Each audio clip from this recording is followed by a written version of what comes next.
کھیت کھلیان میں پرورش پانے والا وہ بندہ، اس نے کبھی کوئی کھیل نہیں دیکھا تھا، کوئی گیم نہیں دیکھا تھا، اس کو سوائے کھیت اور کھلیان کے کوئی چیز معلوم نہ تھی۔ جب وہ گاؤں سے نکل کر، ایک بہت چھوٹے سے دیہات سے نکل کر جب وہ بہت بڑے شہر میں پہنچا تو اس نے دیکھا کہ کچھ لوگ بھیڑ لگائے ہوئے کھڑے ہیں، اور بھیڑ لگا کر کے کھڑے ہیں، اور کچھ لوگ ہیں جو ایک بہت خوبصورت سے گیند کو اپنے میدان میں رکھ کر اس کو لات سے مار رہے ہیں۔ دو ٹیم ہے، ادھر کی بھی ٹیم اس کو مارتی ہے اور ادھر کی بھی ٹیم اس کو پیر سے مارتی ہے، جس کو ہمارے نوجوان آج کل اپنی زبان میں فٹ بال کہتے ہیں۔ یہ گیم آپ نے دیکھا ہوگا، آپ کھیلتے بھی ہوں گے۔ اسکول کے جو بچے ہیں، کالج کے جو بچے، انہیں پتہ ہے فٹ بال کھیلنے میں کتنا مزہ آتا ہے ان کو، اور جب وہ گیند اڑ کر کے باہر چلی جاتی ہے تو وہی ٹیم کے لوگ پھر اس کو لاتے ہیں اور پھر اس کو پیر سے مارتے ہیں۔ وہ دیہاتی، اس کو پتہ نہیں تھا کہ فٹ بال یہ گیم کون سا ہوتا ہے۔ وہ حیران پریشان، اتنا خوبصورت، اتنا قیمتی آخر یہ گیند ہے اور لوگ اس کو لات سے مارتے ہیں، اور اچھا جو تماشائی بنے ہیں وہ اس پر تالیاں ہی بجا رہے ہیں۔ کوئی احتجاج ہی نہیں کرتا کہ اس کو نہ مارو، سب مار رہے ہیں، دونوں ٹیم مل کے مار رہی ہے، لوگ اس کی تائید میں جو ہے وہ تالیاں بھی بجا رہے ہیں۔ ایسے ہی اس کے دماغ میں نہیں آئی کچھ بات، تو ایک ضعیف سے آدمی جو بہت بڑے دانشور اور ہوشیار تھے، انہوں نے اس نوجوان کو حیرت اور استعجاب میں دیکھا تو فرمایا بیٹا کیا بات ہے؟ کہا بابا یہ بات میرے سمجھ میں نہیں آ رہی ہے کہ آخر اس گیم کا قصور کیا ہے کہ اس کو سب اپنے پیروں سے مار رہے ہیں۔ تو چونکہ ہمارے بزرگوں نے فرمایا کہ جیسی عقل ہوتی ہے اس سے ویسی بات کرنی چاہیے، ہر انسان سے اس کی عقل کے مطابق بات کرنا چاہیے۔ تو جب اس دیہاتی نے پوچھا کہ بابا اس گیم کا قصور کیا ہے، لوگ اس کو کیوں مار رہے ہیں، تو اس وقت اس بوڑھے نے کہا بیٹا اس کا قصور یہ ہے کہ یہ اوپر سے بہت خوبصورت ہے لیکن اندر سے خالی ہے، اس لیے لوگ اس کو مار رہے ہیں۔ اس کے اندر کچھ ہے نہیں، اندر سے خالی ہونے کی وجہ سے اس پہ مار پڑ رہی ہے۔ آپ دیکھیں پتھر بہت خوبصورت نہیں ہوتا لیکن پتھر اندر سے بھرا ہوا ہوتا ہے، بہت ٹھوس ہوتا ہے، تو چلنے والا پتھر دیکھ کر کے چلتا ہے، اس لیے کہ اگر پتھر سے کسی کا پیر ٹکرا جائے تو اس کا پیر زخمی ہو جائے گا، لیکن چونکہ گیند اندر سے خالی ہے اس لیے لوگ اس کو مار رہے ہیں۔ بس یہی بات اس آرٹیکل لکھنے والے جو ہے وہ محرر نے یہ پیغام دینے کی کوشش کی کہ لوگوں گیند اوپر سے خوبصورت تھی لیکن اندر سے خالی تھی، اس لیے لوگ اس کو پیر سے مار رہے تھے۔ اور آج پوری دنیا جو مسلمانوں کو مار رہی ہے اور تمہارے مارے جانے پر نہ کوئی تمہاری تائید کرتا ہے نہ کوئی تمہارا جو ہے وہ ساتھ دیتا ہے، بلکہ اللہ اکبر لوگ مارنے والوں کی داد کو داد دیتے ہیں، تالیاں پیٹتے ہیں، ان کی حوصلہ افزائی کرتے ہیں، تو ہم کیوں پٹ رہے ہیں؟ اس لیے کہ ہم اوپر سے تو خوبصورت ہے لیکن اندر سے خالی ہے۔ ہمارا دل عشق مصطفیٰ سے خالی، ہمارا دل اللہ کی خشیت سے خالی، ہمارا دل عبادت کے شوق سے خالی، ہمارا دل اولیاء کی محبت سے خالی، ہمارا دل قرآن کی تعلیمات سے خالی، ہم اندر سے خالی ہو گئے ہیں۔ ہم اوپر کے مسلمان ہیں، ہمارا اوپر خوبصورت ہے، ہمارا اندر خوبصورت نہیں ہے۔ اللہ اکبر، اوپر کے اور اندر کے مسلمان میں فرق کیا ہوتا ہے؟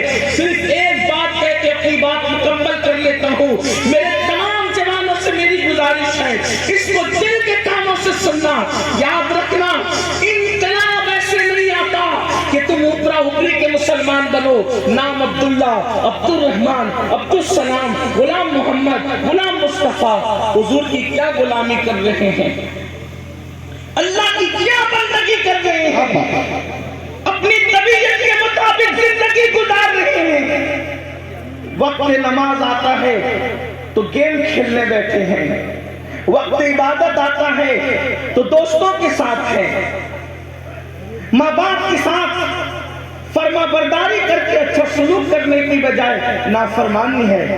دیکھو جو اندر کے مسلمان کے سچے مسلمان، ان کی فکر کیا تھی، ان کو بس اتنا پتا چل جاتا، اتنا کہ یہ رسول اللہ کا فرمان ہے، بس اتنا پتہ چل جاتا یہ رسول اللہ کا فرمان ہے، کبھی وہ چوں چرا نہیں کرتے، اس پر فوراً عمل کرتے۔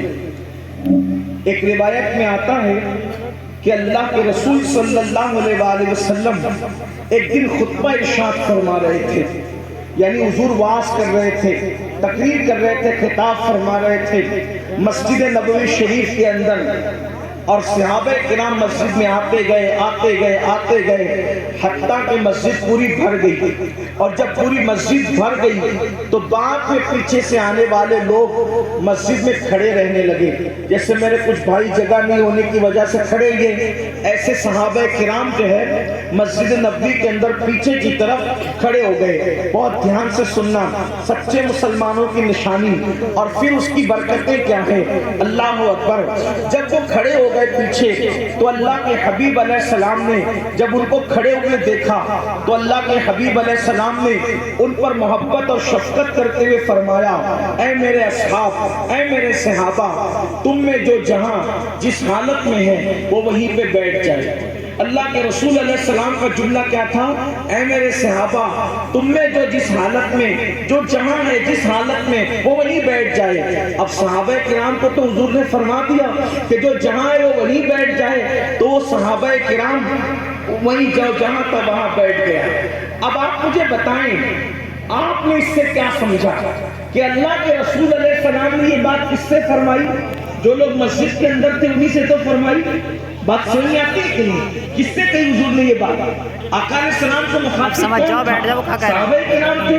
تو حضور نے کس سے کہی یہ بات؟ جو جہاں ہے وہیں بیٹھ جائے، جو اندر مسجد میں تھے ان سے فرمائی۔ لیکن ایک صحابی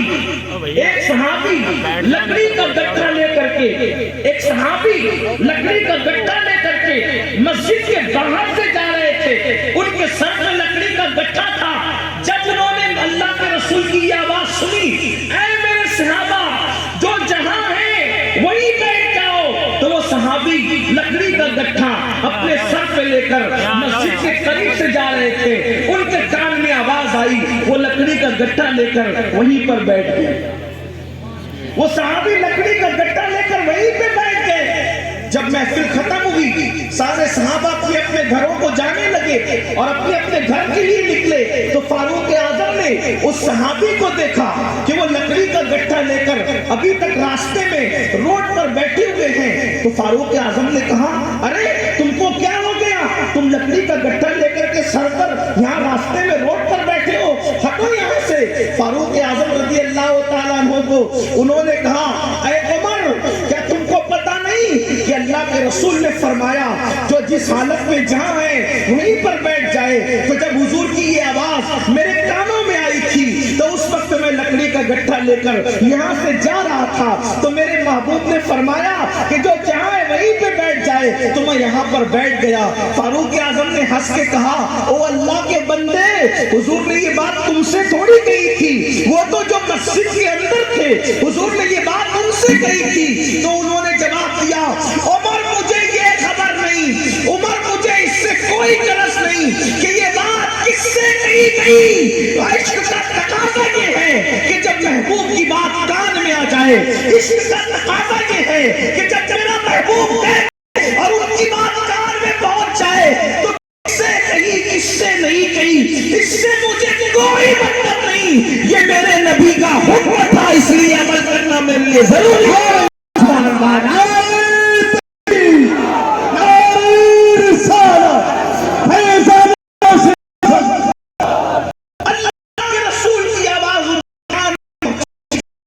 حضور نے مسجد کے لوگوں سے کہا، مسجد کے اندر لوگوں سے کہا، لیکن انہوں نے کہا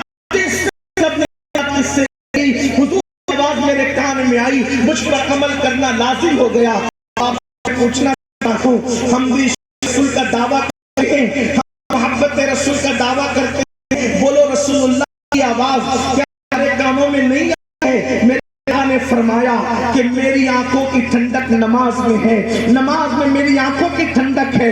بولو مسلمانوں کا بچہ جانتا کہ نہیں جانتا کہ اللہ کے رسول نے فرمایا نماز میں میری آنکھوں کی ٹھنڈک ہے؟ بولو کس مسلمان کو پتہ نہیں؟ اللہ اکبر. جب اللہ کے رسول ظاہری طور پر دنیا سے جا رہے تھے، ذرا دھیان دینا میری قوم کے جوانوں، دور دور سے آئے ہو، ذرا توجہ کرنا، میں اپنی ماں اور بہنوں کی بھی توجہ چاہتا ہوں. جب اللہ کے رسول دنیا سے جا رہے تھے تو جاتے جاتے آخری میں نے 3 باتیں کہی تھی. ایک بات میرے آقا نے یہ فرمائی تھی کہ اپنی عورتوں پر، اپنے غلاموں پر، اپنے کنیزوں پر رحم کرنا، اور اس کے بعد دوسری بات فرمائی تھی کہ نماز کی پابندی کرنا، اور تیسرا اللہ کا نام حضور کی زبان پر تھا. میں تم سے پوچھنا چاہتا ہوں، آج کل لوگ کہتے ہیں مولانا میرے باپ نے دنیا سے جاتے جاتے آخری وصیت کی تھی، میں بڑے سے بڑا نقصان اٹھا سکتا ہوں لیکن مرتے باپ کی وصیت کو میں ٹھکرا نہیں سکتا. کبھی ایسا ہوتا ہے باپ دنیا سے جاتے جاتے کہتا ہے اس کو یہ دے دینا، اس کو وہ دے دینا، یہ کر دینا، یہ کر دینا، اس کا رشتہ اس کے ساتھ طے کر دینا، اس کا رشتہ اس کے ساتھ طے کر دینا. تو لوگ کتنا اڑ جاتے ہیں، ڈٹ جاتے ہیں. نہیں، دنیا سے جاتے جاتے میرے باپ نے یہ وصیت کی تھی، اس لیے ہر نقصان اٹھا لوں گا، باپ کی وصیت نہیں چھوڑوں گا. میں تم سے پوچھنا چاہتا ہوں، اپنی تباہی کا رونا رونے والوں، اپنی بربادی کے مرثیے لکھنے والوں، اپنی تباہی اور بربادی پر آنسو بہانے والوں، دنیا کو دشمن دیکھ کر کے پناہ کا تلاش کرنے والوں، باپ کی آخری وصیت کا اتنا خیال ہے، رسول پاک کی آخری وصیت کا اتنا خیال ہے. حضور علیہ السلام نے دنیا سے جاتے جاتے ہمیں نماز کی نصیحت فرمائی تھی، نماز کی وصیت کی تھی. میرے آقا دنیا سے ظاہری طور پہ جا رہے ہیں اور جاتے جاتے نماز کی تلقین کر کے جا رہے ہیں. حضور علیہ الصلوۃ والتسلیم، اس کے باوجود آج یہ پوری امت مسجدوں سے کوسوں دور ہے، نمازوں سے کوسوں دور ہے. یاد رکھنا ہندوستان کے مسلمانوں، اگر مسجدوں کا تحفظ چاہتے ہو،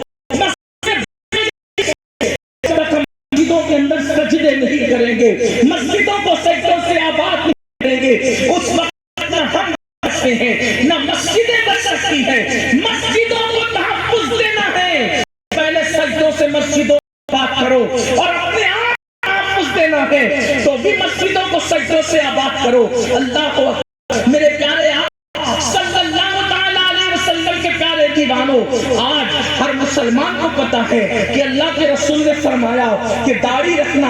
اللہ اکبر. میرے آقا نے فرمایا کہ یہودیوں کی مشابہت نہ کرو، یہودیوں کی مخالفت کرو، موچوں کو پست کرو، داڑھی کو بڑھاؤ. لیکن آج مسلمان اپنے چہرے پہ داڑھی نہیں رکھ رہا ہے بلکہ کٹا رہا ہے. اسی طریقے سے میرے آقا علیہ السلام نے پردے کا حکم دیا کہ عورتیں پردے میں رہیں. سب سے زیادہ قریب عورت اس وقت ہوتی ہے اس جب وہ پردے کی حالت میں ہوتی ہے، وہ اللہ کا قرب پاتی ہے. اللہ اکبر. جس مسلمان کو پتا نہیں کہ سود کھانا حرام ہے، یہاں تک میرے آقا علیہ السلام نے فرمایا کہ جس نے سود کا ایک لقمہ کھایا اس نے اپنی ماں کے ساتھ 36 مرتبہ زنا کیا. میرے آقا علیہ السلام کا یہ فرمان موجود ہے، پھر بھی مسلمان سود لے بھی رہا ہے، سود دے بھی رہا ہے. اللہ اکبر. کس مسلمان کو پتا نہیں کہ اللہ کے رسول علیہ السلام نے ارشاد فرمایا کہ جس نے ماں باپ کا دل دکھایا، اللہ اکبر، اس پر جنت کی خوشبو بھی حرام کر دی جاتی ہے. لیکن مسلمان ماں باپ کا دل بھی دکھا رہا ہے. مطلب یہ ہے کہ ہم اوپر سے مسلمان ہیں، ہم اندر سے مسلمان کتنے ہیں. ہر آدمی اپنے آپ میں ڈوب کر کے سوچے، ہر آدمی اس کا احساس کرے. میرے پیارے آقا صلی اللہ علیہ وسلم کے دیوانوں، جب تک کہ عمل والے مسلمان نہیں بنو گے، جب تک کہ حضور علیہ السلام کی بات ماننے والے مسلمان نہیں بنو گے، اس وقت تک کہ کام نہیں چلے گا. یاد رکھیے، آج ہم کہتے ہیں اللہ اکبر کہ لوگ کٹ رہے ہیں، لوگ مر رہے ہیں. ایک بات آپ سے کہنا چاہتا ہوں، اللہ اکبر، لوگوں کے کٹنے اور مرنے کی وجہ کیا ہوتی ہے؟ ذرا دل سے آپ سنیں کہ جب جنگ احد کے موقع پر، احد کی جنگ کے موقع پر اللہ کے رسول صلی اللہ علیہ وآلہ وسلم نے اپنے بعض صحابہ سے فرمایا کہ اے میرے صحابہ، اے میرے صحابہ، اس پہاڑ پر کھڑے رہو، اے میرے صحابہ، اس پہاڑ پر کھڑے رہو، اور جب تک میں نہ کہوں اس وقت تک تم اس پہاڑ کے نیچے مت اترنا. آپ جانتے ہیں احد کی جو جنگ ہے، بہت سارے میرے نوجوان بھائی جن کو نہیں پتا ان کو معلوم ہونا چاہیے، جنگ میں مسلمانوں کا نقصان ہوا کہ اتنا نقصان مسلمانوں کا کسی جنگ میں نہیں ہوا. حضور علیہ السلام کے 70 صحابہ کی شہادت ہوئی جنگ احد میں، اور خاص طور پر سید الشہداء حضرت سیدنا امیر حمزہ کی شہادت ہوئی.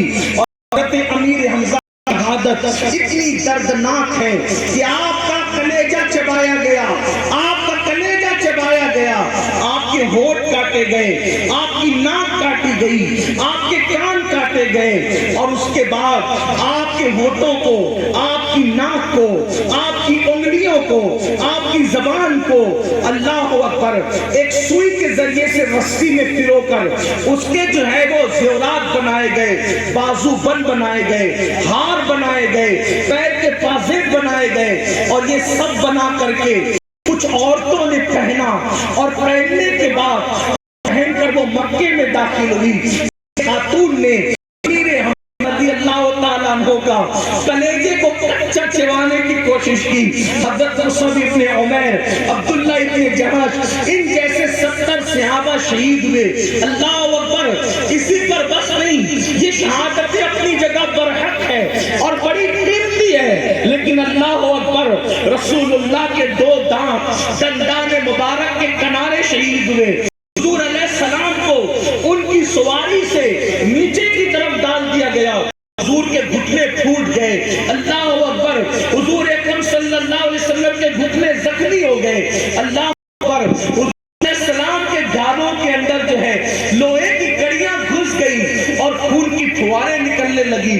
حضور اتنے زخمی ہوئے کہ اللہ اکبر میرے آقا صلی اللہ علیہ وسلم نے فرمایا اللہ کہ احد کا دن مسلمانوں کے بہت تکلیف کا دن تھا، کیونکہ 70 صحابہ کے جنازے بغیر کفن بغیر قبر وہاں موجود تھے، اور اس وقت کے پاس دفن کرنے کے لیے اللہ اکبر یہ تھی کہ ان کو کفن سے دیں گے.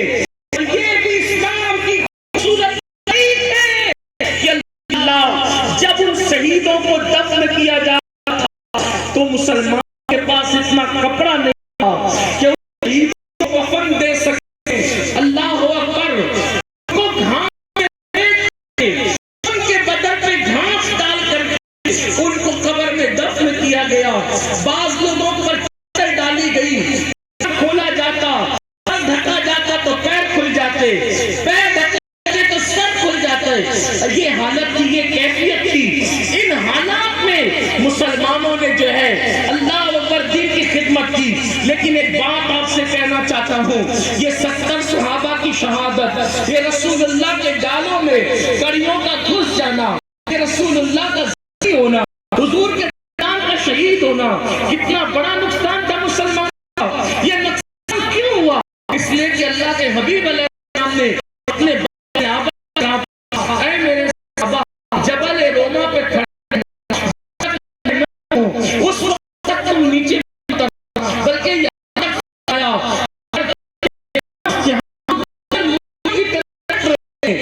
تم مت تم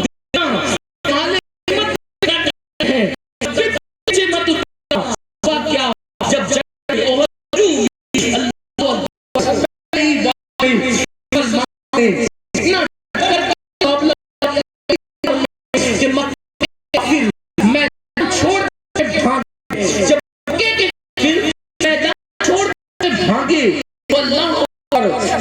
بیویوں کو کے بعد وہ اپنی ساتھیوں کو چھوڑ کے مسلمان ان کو سب کے بھاگ جانا. اب اور اپنی بات ختم کرنے لگا. بہت توجہ سے سننا. جب وہ کافر مکے کے بھاگ رہے تھے تو جو مسلمانوں اللہ کے رسول نے پہاڑ پہ کیا تھا تیر اندازی کے لیے اور دے کر کے کہ یہاں مت ہٹنا، یہاں مت ہٹنا، ہو گئے. دیکھو مسلمانوں کی وجہ، مسلمانوں کی وجہ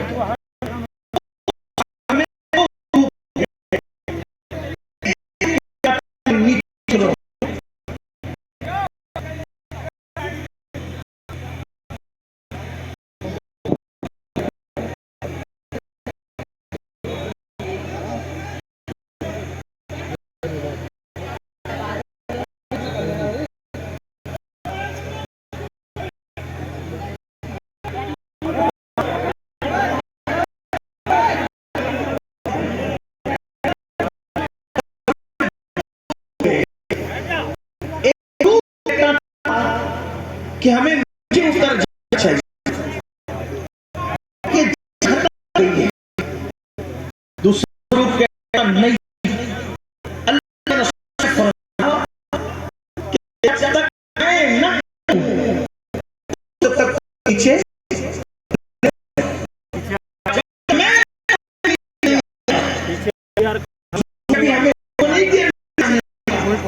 ہم نیچے نہیں آ سکتے, ہمیں نہیں آنا ہے. ایک گروپ نے کہا کہ فرمایا تھا کہ جب تک نیچے مت آنا, جب ختم ہو نیچے آنے کی حاجت ہی جنگ ہو گئی, جنگ کے درمیان جب تک میں نہ بلاؤں, اب یہ ختم ہے, کام ہی ختم ہے, چلو چلتے ہیں. تو دوسرا گروپ کہتا تھا نہیں, ہم نہیں آئیں جب تک اللہ کے رسول نہیں آئیں گے. جو گروپ آنے کی ضد کر رہا تھا, جو رکنے کی ضد کر رہا تھا, ان کی طاقت چھوٹی تھی.